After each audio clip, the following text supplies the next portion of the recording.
Vamos dar início ao nosso mega evento agora sim, hein? Todo mundo preparado?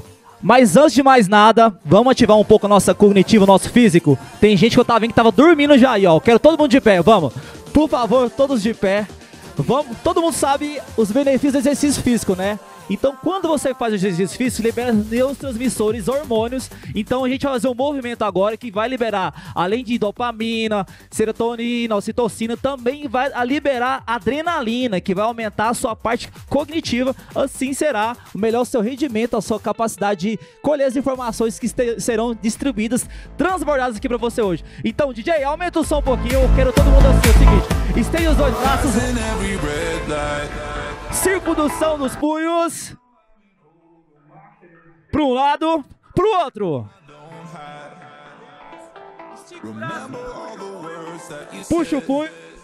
Dedão também é dedo. Dedão também é dedo. Puxa o dedão. Troca a mão. Entrelaça o dedo atrás.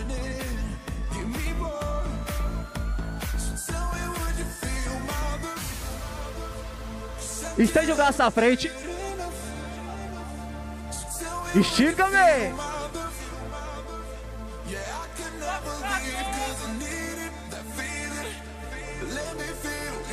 Agora é a hora, hein? Agora é a hora. Mão na cintura. Eu quero ver os homens rebolando, hein? Circundução do quadril. Rebola, rebola. Agora é a hora que você vê quem é bom de rebolo, ó. Pro outro lado.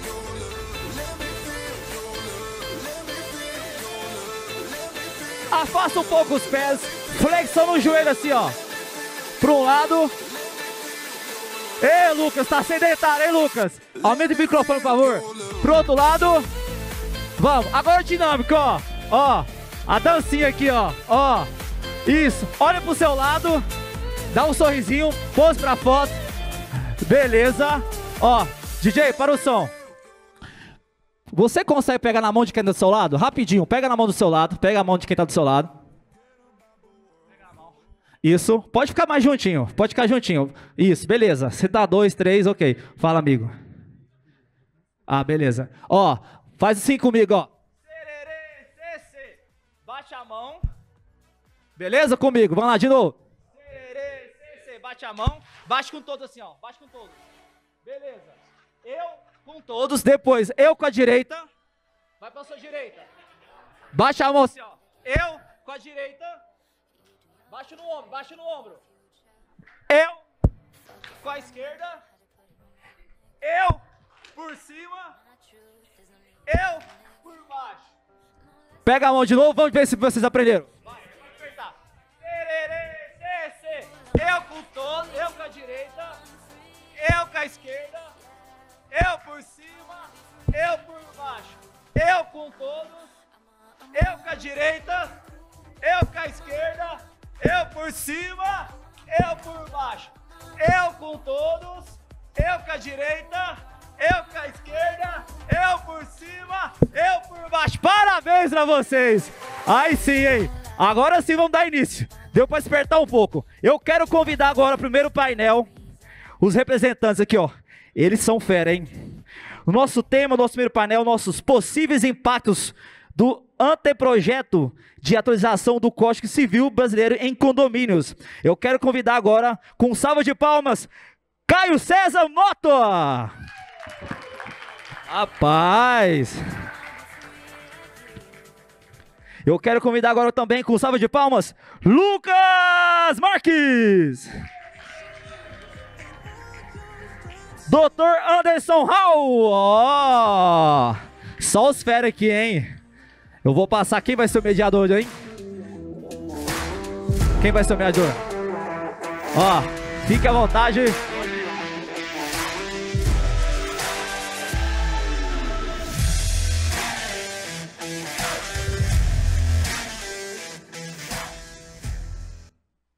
Bom dia, pessoal.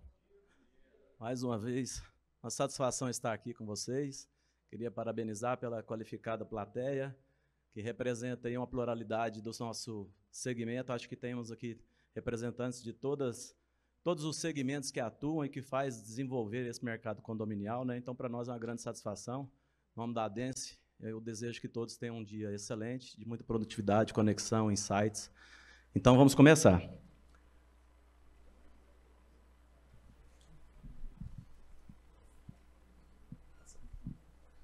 Começa com o Lucas, que é quem sabe. Bom, fazer uma confissão aqui, né? Nós passamos aí quase 15 dias tentando organizar os melhores painéis e tudo, e sempre a gente batendo na tecla com o pessoal, que a gente faria que a obrigatoriedade dos mediadores de fazer o alinhamento com os palestrantes, né, e com o debatedor, mas confesso que acredito que esse é o único painel que não foi possível fazer, dada a correria, as atribuições, para conseguir chegar e estar aqui nesse evento do dia de hoje. Mas vamos começar então pelo Dr. Lucas. Dr. Lucas, por onde você quer começar em relação aos nossos impactos do anteprojeto de alteração do Código Civil? Eu tenho um bocado de coisa para falar, mas vamos lá. Pode falar de Airbnb, pode falar de restrição de procuração, pode falar de cessão de locação de áreas comuns, podemos falar dos inadimplentes, dos antissociais. Então, a bola está contigo, meu irmão. Obrigado, meu amigo. Primeiramente, bom dia novamente para todos vocês. Muito obrigado pela presença de todos. E vamos lá, dar início, né, ao nosso painel, em que nós vamos tratar aqui dos possíveis impactos do anteprojeto. E eu acho que é muito interessante e importante que nós já deixemos destacado para vocês que nada disso está em vigor.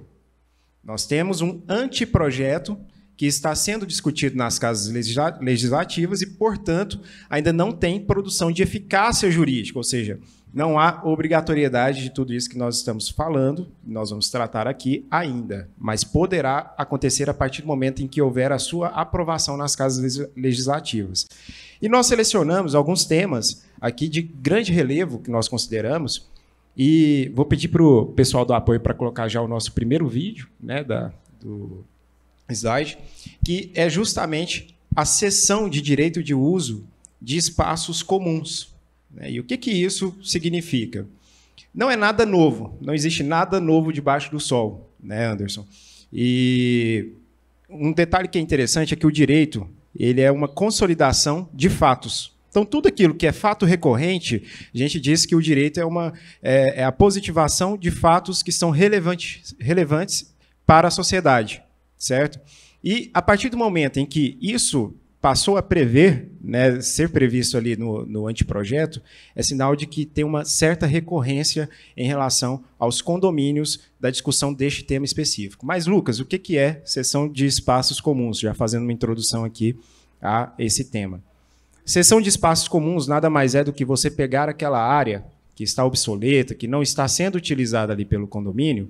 E aí, um detalhe, né, que nós temos no anteprojeto é que são áreas pequenas, espaços pequenos. Não seria, por exemplo, penso eu, que não seria o espírito do legislador, e tudo isso ainda depende de muita discussão, não seria um espaço de uma laje inteira, vamos supor, mas sim aquele espaço em que você tem uma laje pequena e que aquela área, por exemplo, poderá ser servida para uma laje técnica, para instalação, por exemplo, de ar-condicionado, aparelho de ar-condicionado, e seja passível ali, lógico, sempre, né, tendo os projetos, os estudos técnicos necessários para avaliar se aquela intervenção ela vai ser aceita.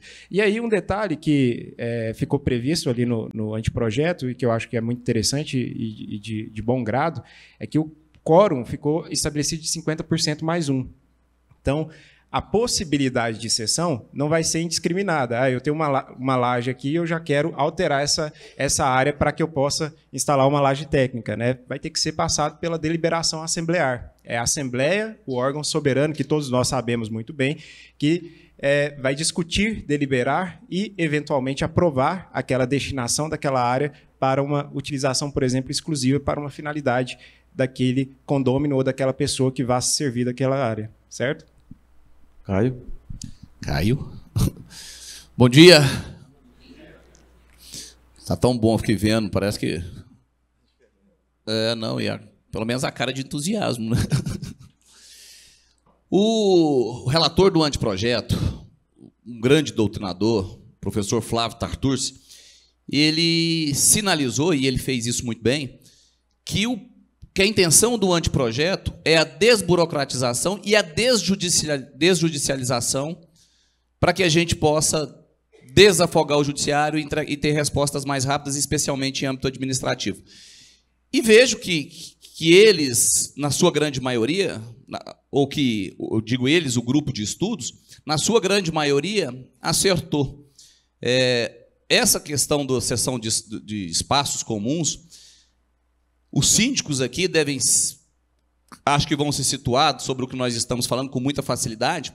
Se a gente exemplificar aqui, através daqueles condomínios, aqueles edifícios, que no primeiro andar a gente tem uma extensão da laje, que seria ali na grande maioria das vezes, nós temos o salão de festas abaixo. Minha mãe que está ali, a gente já morou num apartamento de primeiro andar, e era exatamente assim, acho que é edifício Luiz Regine, e ele tinha uma área técnica que ficava ali obsoleta. Então, esses espaços poderiam servir somente a nós, eles não poderiam servir a atender mais ninguém, até porque ninguém teria acesso a eles, que não por meio da nossa unidade imobiliária.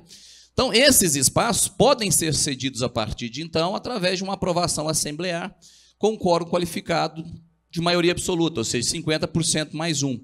Esse é um grande avanço, porque nós tínhamos essa discussão se haveria ou não essa possibilidade, embora a jurisprudência estaria caminhando no sentido da positividade, da autorização ou da permissividade, e aí agora o anteprojeto de lei traz como respostas expressamente a possibilidade, então, de que isso aconteça. Eu exemplifiquei aqui essa área técnica que estão muito ligadas às varandas, às sacadas, mas nós temos inúmeros outros casos que a gente consegue ter em mente, né, de maneira mais clara do que nós estamos falando. Então, acredito que, com relação à cessão de espaço comum, seja isso.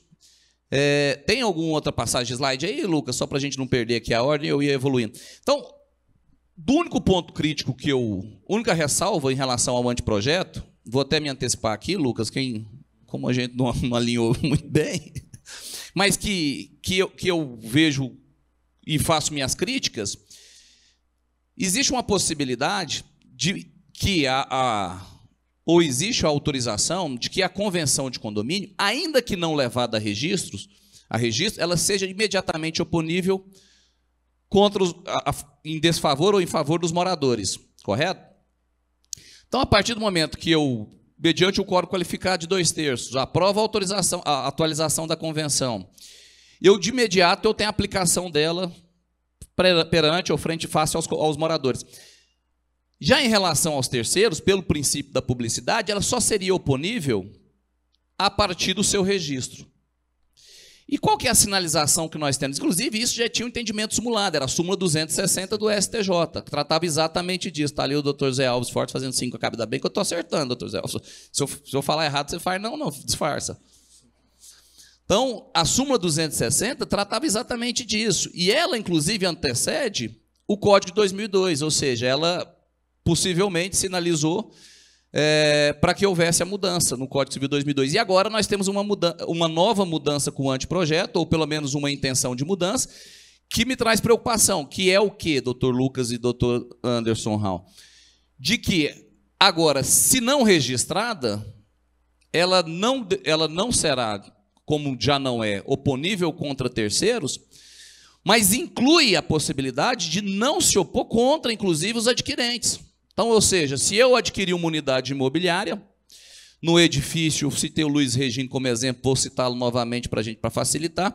Então, se eu adquirir uma unidade no edifício Luiz Regine e essa convenção não foi levada a registro, ela não pode ser aplicada a mim. Vejam que coisa. Então, a partir de agora, eu posso discutir a multa, eu posso discutir a aplicação das normas em meu desfavor, e aí teria validade, então, o documento que se encontra registrado. Acho que isso vai nos trazer, na prática, um grande embaraço. E aos administradores de condomínios, acredito que já estão visualizando do que nós estamos falando e qual que é a nossa preocupação. Acho que, nesse sentido, é que deve haver uma movimentação nossa para que esse texto seja revisado. Acho que esse é o ponto crítico do anteprojeto que está sendo apresentado. Sim. A questão principal em relação ao registro, nesse sentido, é que ele opera já de imediato para os condôminos. Mas, no sentido dos adquirentes, realmente fica a desejar a legislação, a nossa alteração que está aí do anteprojeto, ela não foi muito específica nesse sentido e abre margem para vários questionamentos, porque, principalmente quando as pessoas utilizam a convenção ali, eivadas de termos políticos internos dentro do condomínio. Então, eu penso que a legislação foi bem acanhada em relação a trazer algo bem mais que possa trazer uma segurança jurídica maior. Doutor Lucas, gostaria de acrescentar? Não, o acréscimo que eu queria fazer é só assim, já existe uma problemática muito grande em relação a associações de moradores, né, sobre a oponibilidade contra terceiros, por exemplo, do Estatuto Social. Isso chegou a ser até enfrentado pelo STF. E aí, a partir do momento que o legislador começa a trazer uma situação de restrição de direitos e uma possibilidade de que essa oponibilidade ela seja restrita somente àquela pessoa, né, que tem a ciência ali por meio do registro de imóveis, né, que é onde que a serventia que vai ter aquele registro da convenção, isso, para mim, é um retrocesso, né? Significa um retrocesso, já que, inclusive, a jurisprudência vem alinhando nesse sentido, né?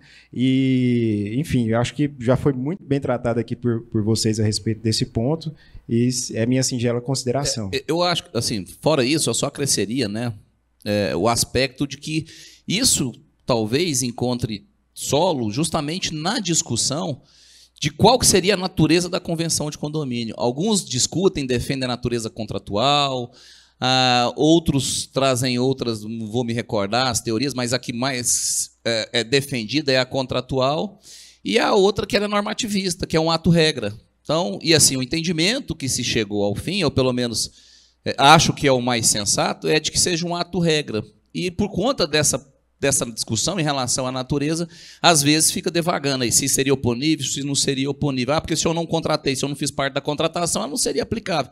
Mas eu não tenho como admitir, pelo menos penso eu, como um contrato. Não poderíamos falar que é um contrato... normativo. Ato normativo, né? Bom, teríamos o próximo item? Eu gostaria de fazer acrescentar. Eu queria fazer mais alguns acréscimos em relação a essa temática. A respeito da convenção em si, né? O que o anteprojeto ele traz ali de pontos de relevo, né? De alterações, dentre elas é a figura do síndico, né? Do subsíndico, perdão, que passa a ser expressamente previsto. E isso, assim, algumas pessoas até, às vezes, veem aqui na cara de alguns, né? No rosto de alguns, alguma surpresa, mas o subsíndico ele não tem previsão legal.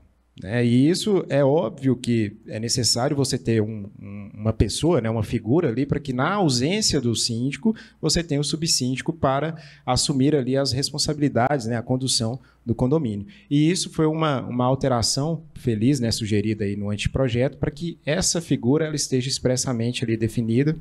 E um outro ponto também, já adiantando aqui, que eu acho que seria importante, é essa questão da limitação das procurações, né? E aí eu deixo aí com vocês para... Bom, em relação ao subsíndico, o artigo 1334, ele cria essa figura do subsíndico. Mas que pode parecer comum, a gente diga aqui que todo condomínio sabe que existe um subsíndico, mas para a legislação era uma figura desconhecida, né? Enfim, agora tem uma questão em relação à figura do subsíndico, é porque no 345, e aí vem o questionamento. Então, o subsíndico, com a alteração, se caso vier a ocorrer do anteprojeto, a figura do subsíndico ela é obrigatória no seu entendimento? Porque o artigo 1345 fala que faculta-se. Nesse caso, com o anteprojeto, pode ser que tenham algumas alterações, mas eu entendo que passará a ser obrigatório, porque, pelo menos a previsão, penso eu que no momento do registro daquela convenção vai vir uma nota de exigência por parte da serventia extrajudicial.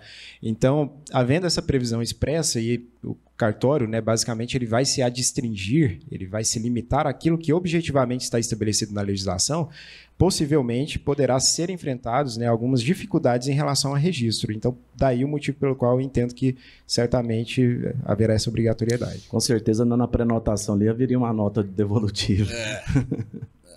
E outro avanço também, né, nesse mesmo sentido, da previsão do subsíndico, da existência da figura do subsíndico, é de que, além da necessidade, aí nós vamos discutir se necessidade ou faculdade, alguns podem entender diferente, mas fato é que, antigamente, o artigo 1334 estabelecia que a convenção do condomínio teria que, obrigatoriamente, estabelecer a forma da administração, a forma do rateio das despesas, estabelecer, dentre outras, as penalidades. Então, o que a gente vê agora do 1334 é que, além de estabelecer a forma da administração, ele traz também que a convenção deverá obrigatoriamente estabelecer a forma de eleição.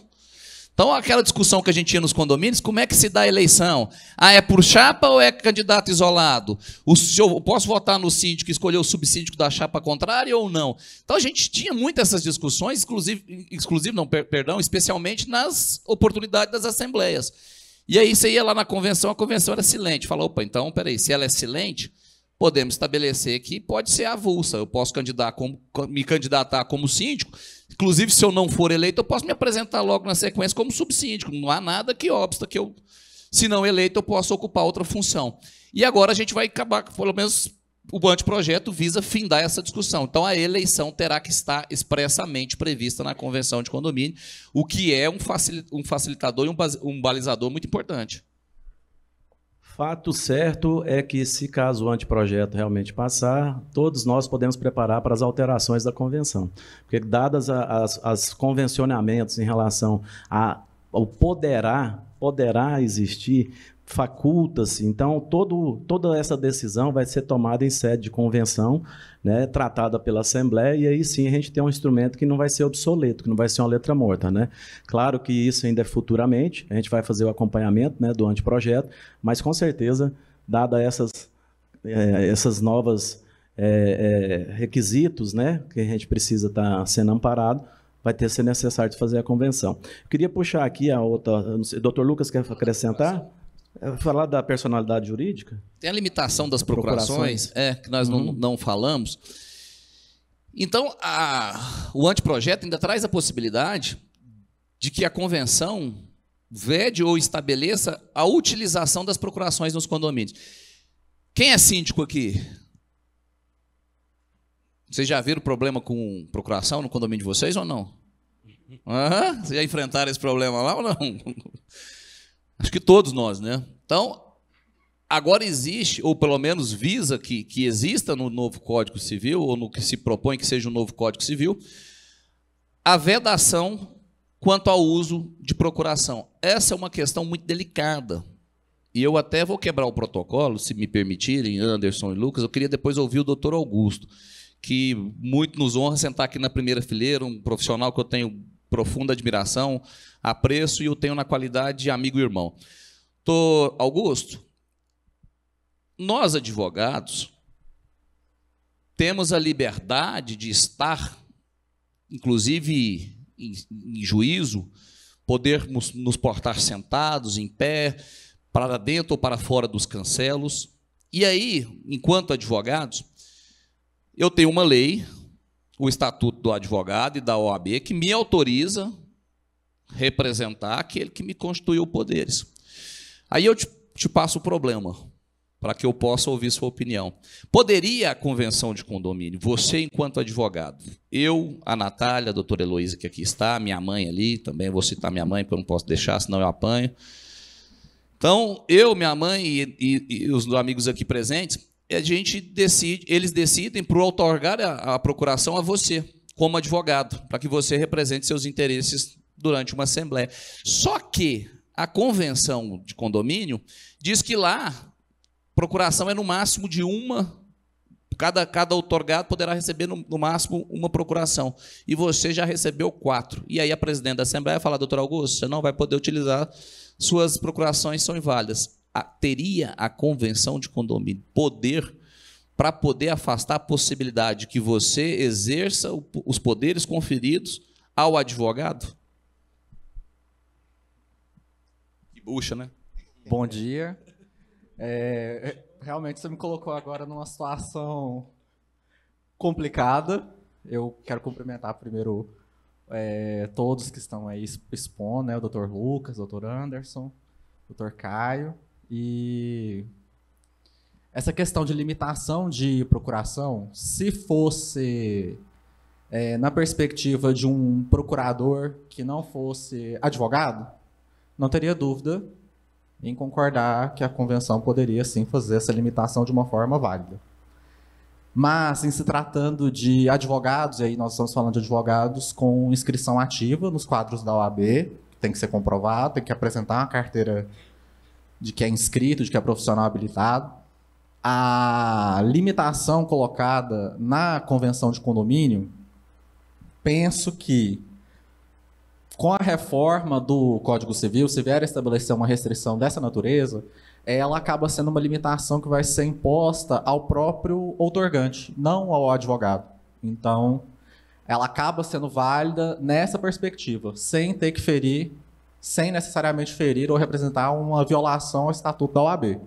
É claro que aquelas outras condicionantes, como, por exemplo, que é muito comum, né, nas convenções de condomínio, de exigir a firma reconhecida nas procurações, essa, com certeza, já teria que antecipar uma conclusão assim, bem pacífica, que já é bem consolidada na jurisprudência do STJ, de que exigir firma reconhecida em procuração otorgada a advogado não tem sentido nenhum. Mas a convenção de condomínio que estabelece uma restrição aos condôminos de que eles podem outorgar a procuração a um advogado para representar os interesses dele, às vezes colocar uma condicionante de observar que seja um único advogado por condômino, pode ser que seja considerada válida. Mas não acho que é um tema tranquilo, não. De um lado, acredito que a OAB muito provavelmente vai se movimentar para garantir que os advogados não sejam tolhidos no exercício da profissão em razão disso. E vou explicar por que eu perguntei ao doutor Augusto e não perguntei a tantos outros colegas advogados brilhantes aqui.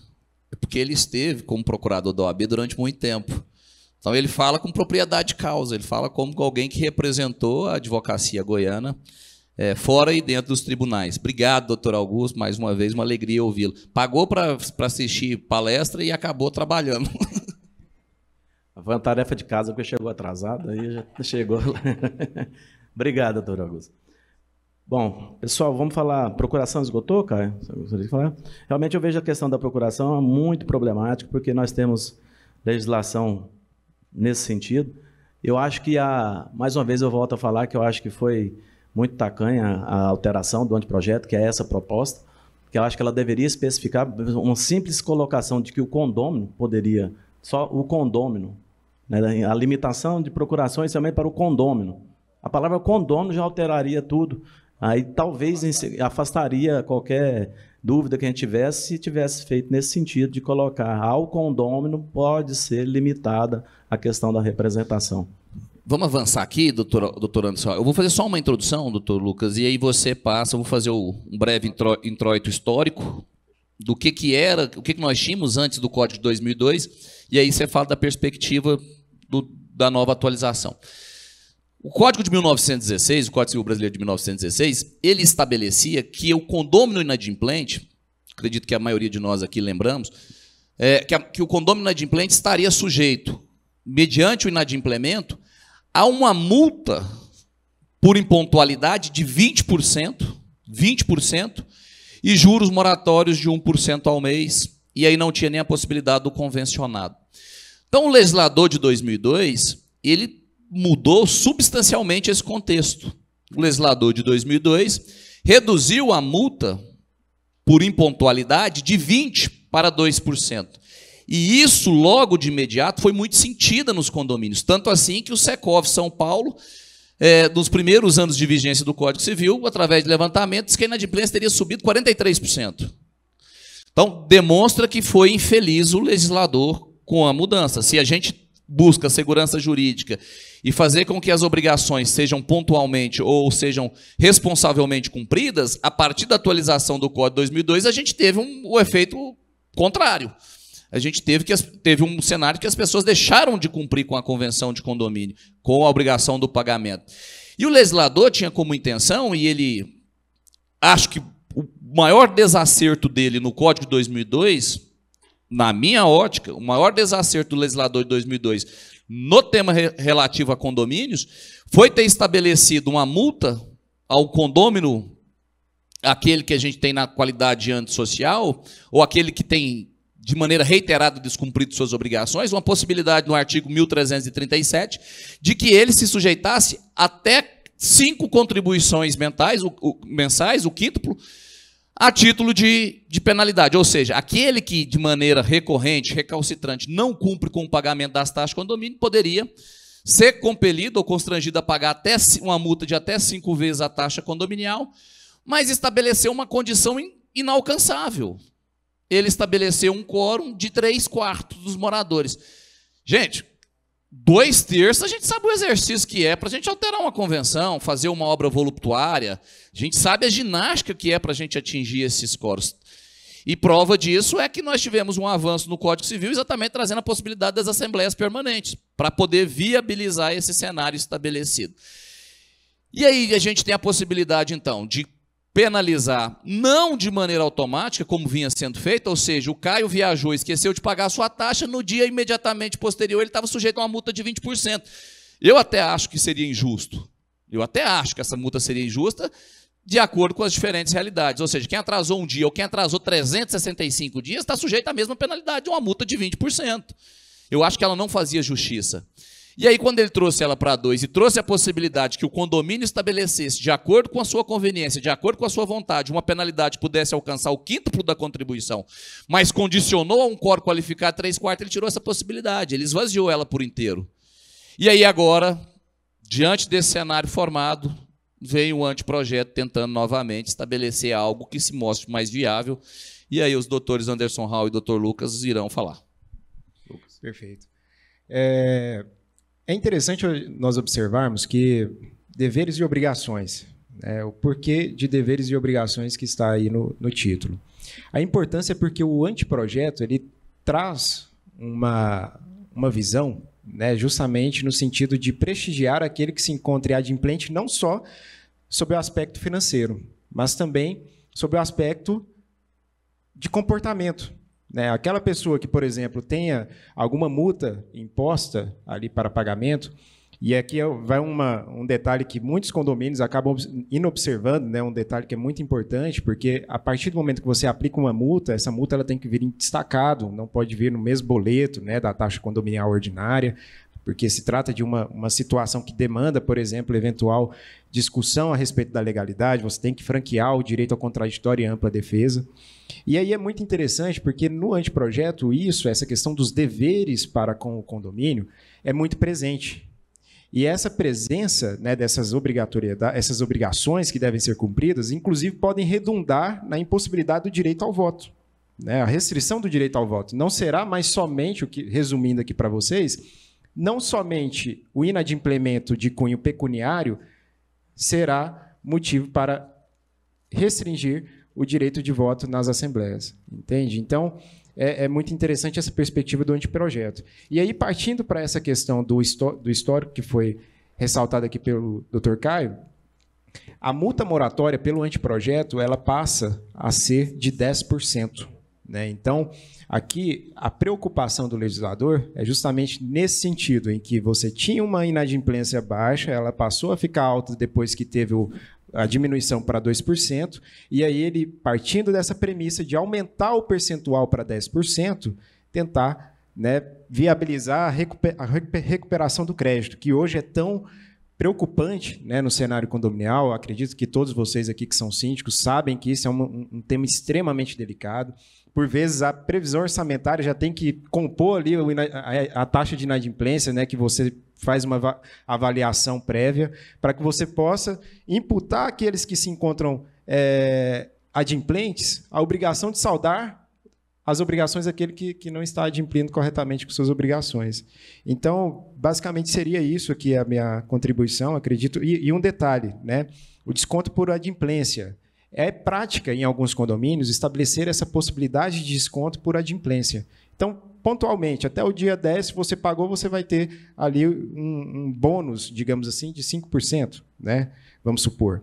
Isso, pelo anteprojeto, passa a ser proibido, porque esse desconto por adimplência acaba reverberando num fomento à inadimplência, se a gente for pensar assim sobre o aspecto casuístico da matéria. E do ponto de vista legal, ainda é questionável, porque se a taxa de condomínio nada mais é do que o rateio das despesas, a partir do momento que eu crio uma possibilidade de desconto por pontualidade, eu não estou rateando despesa, eu estou criando fatos, criando números. Perfeito, é isso. Bom, foi muito bem-vindo. Esse foi um ponto positivo que eu interpretei, em relação à alteração, que é o fim do desconto pontualidade. Outro benefício também é que veio trazer a equiparação dos 10% Porque, quem sabe, como o Dr. Caio bem colocou, o aumento da inadimplência. Hoje, as pessoas colocam, em primeiro lugar, cartão de crédito, elas colocam em nível de progressão, de percentual, aquilo que ele realmente vai estar dando prestígio, né? Que ele vai estar dando ordem de prioridade ali para fazer pagamento. Eu acho que isso aí é uma norma que ela deve ser mantida, né? Porque um dos calcanhares de Aquiles que nós temos no condomínio, a gente sabe, se não for o maior, é a própria inadimplência. E junto com a inadimplência, nós temos, então, a multa dos 2% para os 10%, os juros, né, Lucas, continua os juros do 426, né, 406, né, e nós temos também outras penalidades, né. O doutor Lucas colocou aqui a questão das indenizações também, são critérios para ser considerado adimplente perante de condomínio, que antes não existia essa previsão das indenizações, que é aqueles casos que o condômino foi processado, que ele tem alguma condenação, ou que o condomínio foi obrigado a fazer algum rateio ali extra para poder suprir algo que ele tenha dado causa no condomínio. Então, isso também o código agora vem, virá, se caso passar, virá trazendo essas estipulações que o condômino, estando nessa condição, ele estará inadimplente, portanto, não poderá exercer ali os seus direitos.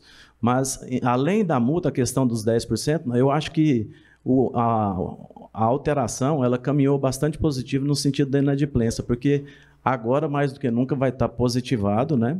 Vai estar positivada a questão da multa dos 5% para os inadimplentes, quanto mais. 5 vezes também, com um quórum de 2/3 da maioria simples. Então, realmente, assim, eu acredito que vocês, síndicos, terão uma ferramenta muito eficaz agora, né, desde que leve a cabo isso, através das assembleias, para poder estar combatendo a inadimplência, não só aquela cobrança habitual que a gente conhece, que é a fase extrajudicial, depois judicial. Certo? Próximo passo. Airbnb, locação por temporada. Bom, pessoal, eu posso continuar? Você quer puxar? Pode puxar? Quer falar sobre locação?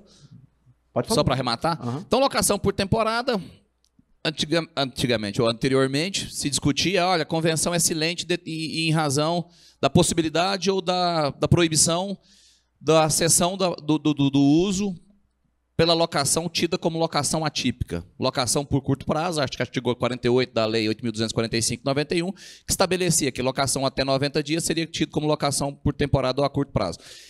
E aí os condomínios começaram a enfrentar dificuldades, porque tinham proprietários de unidades que estavam, então, cedendo o uso da sua unidade imobiliária para pessoas poderem fazer a utilização por dias, por horas. E ainda havia casos de pessoas que fracionavam a sua unidade imobiliária. Ou seja, eu tenho 3 quartos, eu vou alugar para os Dr. Zé Alves Fortes um quarto, para o Dr. Fagner outro quarto e para o meu amigo Gilásio o outro. Colocavam 3 pessoas e aquele movimento dentro do condomínio ficava uma coisa de louca. Então, agora acabou essa discussão. O que nós teremos, se aprovado, se sancionado da forma com que é apresentado, é a impossibilidade da utilização da unidade imobiliária para essa finalidade, desde que não haja previsão expressa na convenção de condomínio autorizando. Então, o silêncio é proibição. Então, só poderá utilizar as unidades, ou os moradores poderão utilizar a unidade com essa finalidade, desde que expressamente previsto. Acredito que também pôs fim a uma discussão e uma dúvida, ou uma judicialização muito grande em relação a isso, porque se discutir o direito de propriedade, se eu tenho um direito de propriedade, esse direito meu é absoluto ou ele sofre limitações? Quais seriam as limitações do meu direito de propriedade? Então, esse foi um grande avanço também no anteprojeto. Isso já vinha sendo consolidado, né, Caio? Também na jurisprudência, então foi uma alteração que eu considero também positiva, né? Vamos falar do condômino para encerrar? O antissocial? Não, também não existe. Por que você quer falar dele? Bom, pessoal, em relação ao condômino antissocial, nós também tivemos algumas novidades positivas para a administração, mais do que nunca agora. Vejo que será possível, que terá viabilidade, né? O que antes era muito difícil, ou que sempre traria a necessidade de uma judicialização, hoje no anteprojeto traz aí, agora que eu vi a imagem aqui do cidadão, tem um cidadão aí em cima. Bom, mas agora, mais do que nunca, com o anteprojeto, né, mais uma vez tem aí um lado positivo de que os condôminos antissociais vão passar dificuldade, porque o que antes era tratado temerariamente, internamente dentro dos condomínios, até mesmo pelas questões pessoais, de criar certas indisposições, de restrições de direito, etc., etc. Às vezes a administração sempre deixava isso um pouco mais para frente. Aí agora, com o quórum dos presentes, né, acredito eu que a gente vai passar, hoje a atualização ela traz que vai passar por uma assembleia dos 2/3 ali, e ali ele já pode ser excluído, mas fica condicionado a uma medida judicial para efetivar a decisão da Assembleia. Então, isso ficou muito bem normatizado agora, eu acho que também se torna uma ferramenta bastante útil e torço para que esse aí realmente passe. Eu vou falar de maneira breve aqui do cenário, de quem que é o condominante social, até para as pessoas entenderem quem que é essa pessoa, quem que é esse condominante social. E aí o Lucas, com o seu potencial técnico, aí ele traz as mudanças. Quem que é o condominante social? Tem um conceito que me agrada muito, que diz que o condominante social é aquele que, de maneira recalcitrante ou de maneira recorrente, pratica atos incompatíveis com a vida em sociedade ou a vida em condomínio. E essa incompatibilidade decorre justamente da gravidade, ou seja, eu preciso de um fato grave e que não seja isolado. A exemplo, nós tivemos em São Paulo um caso onde um policial militar, ele ia para as assembleias de condomínio e quando o direcionamento não ia no sentido daquilo que ele defendia ou que ele gostaria, ele se revelava um cara truculento, violento, ameaçava, e as pessoas coagidas se afastavam das assembleias. Ou seja, deixaram de participar, quando participavam não enfrentavam as discussões, porque tinham medo de represália, medo da forma com que essa pessoa se portaria. E aí, então, nós tivemos em São Paulo esse caso concreto, tivemos outro caso no Sul, que era relativamente a Barulho, um cara que fazia festas e era multado, e as penalidades administrativas não se revelavam suficientes para poder coibir aquela prática.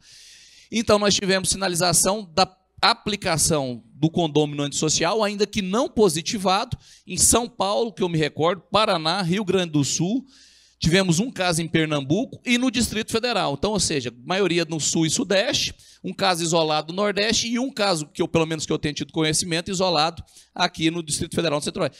Então, houve a necessidade de que a gente pudesse discutir melhor sobre essa aplicação do condômino antissocial, se ele deveria ou não ser compelido a sair do condomínio, uma vez tendo praticado esse tipo de conduta.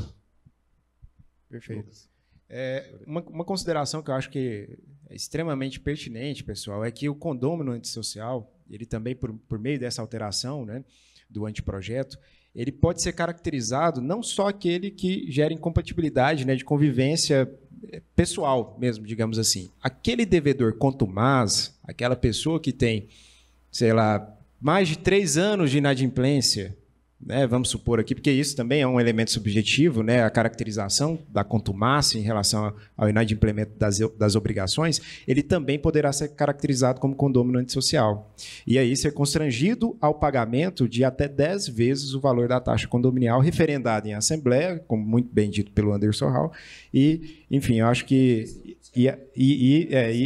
a decisão judicial, né, que posteriormente terá que haver a propositura desse processo para validar, né, essa decisão da Assembleia.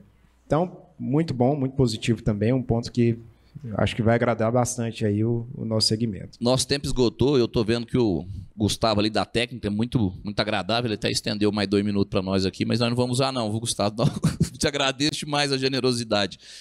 Eu cometi um agafe no início, e assim, isso é sem nenhuma surpresa, porque minha memória não ajuda, o doutor Augusto e o Lucas ali ficam me chamando de TDAH, e eu reconheço. Nós fizemos esse formulário, senhores, e peço a vocês que repliquem isso às demais pessoas que estão no evento. A gente vai pedir o cerimonialista e os colegas também que estão nas outras salas para reforçarem. Na sacola de vocês existe esse formulário. Qual que é a ideia desse formulário, senhores? Ele tem aqui o summit condominial, para e data. Isso aqui é para que vocês preencham e entreguem na secretaria, para que ao final vocês participem de um sorteio muito especial. E o que é o para? Eu vou escrever aqui alguém que está no evento que eu sou grato por alguma razão. Eu sou grato ao Aládio, que é ali meu amigo, porque um dia ele me oportunizou participar de um processo dentro de um condomínio, para que eu pudesse ser contratado. Eu sou grato ao Maicon, que veio lá do... Qual que é a cidade, mãe? Curitiba, para poder prestigiar o evento. Minha gratidão, viu, Maicon? Para poder prestigiar o evento. Daqui a pouco vocês vão ver esse rapaz falar sobre a eficiência da sindicatura, a sindicatura eficiente. Sabe tudo. Então eu vou colocar aqui por que eu sou grato para alguém e por qual razão eu sou grato. e isso, ao final, será objeto de sorteio. Ficou claro, senhores? Então, Com isso, devolvo. bom, pessoal, nós chegamos ao final do nosso painel. Espero que nós todos aqui tenhamos correspondido um pouco à expectativa de vocês, trazendo esses pontos específicos que a gente pincelou. Tem várias outras propostas, né, doutor Lucas, de alteração. Nós temos aí, principalmente também, a questão da pessoa jurídica, da personalidade jurídica, da pessoa jurídica como síndico dos condomínios, que em algum outro momento a ADENS deve abordar através de um simpósio, de um curso para vocês. Mas, de toda forma, a gente agradece a oportunidade e estamos encerrando por aqui esse painel. Obrigado, doutor Lucas. Obrigado, doutor salva de Caio. palmas!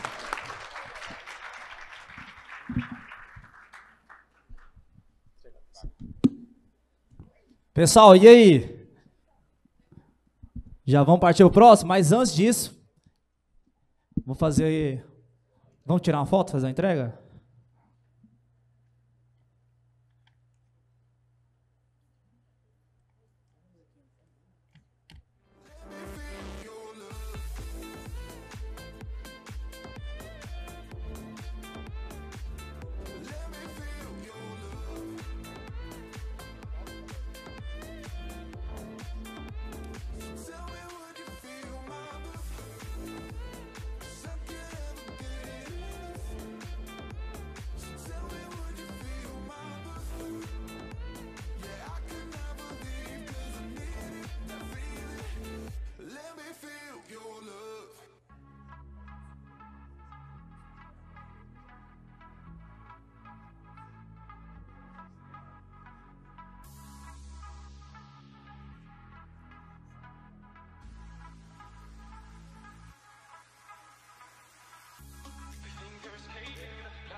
Pessoal, é o seguinte, ó. Fica atento, agora é a hora, hein? A gente vai pro painel 2, você vai poder escolher qual sala, qual tema que você vai estar buscando. Eu vou falar aqui o tema para você, ou você permaneça nessa sala, ou você pode estar indo para outra, tá? E vai ter desses 10 minutinhos de transição. Aqui vai acontecer no painel 2, gestão e inclusão em condomínios, abordagem prática do direito médico e saúde para transtorno de aspecto de autismo e transtorno de déficit de atenção e hiperatividade. Será tratado nesta sala. Vou falar o tema da próxima sala de lá, você pode estar escolhendo, tá? Você permanece aqui ou vai para lá.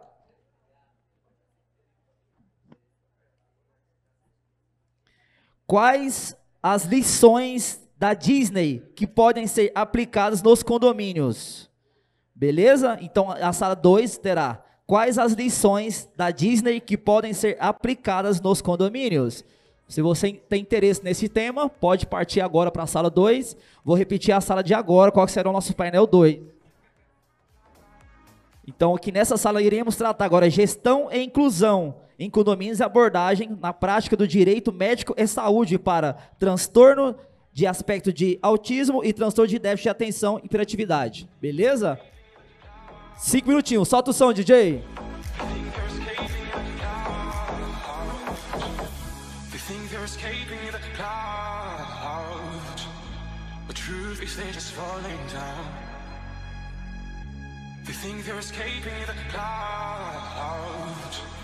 The truth is they're just falling down.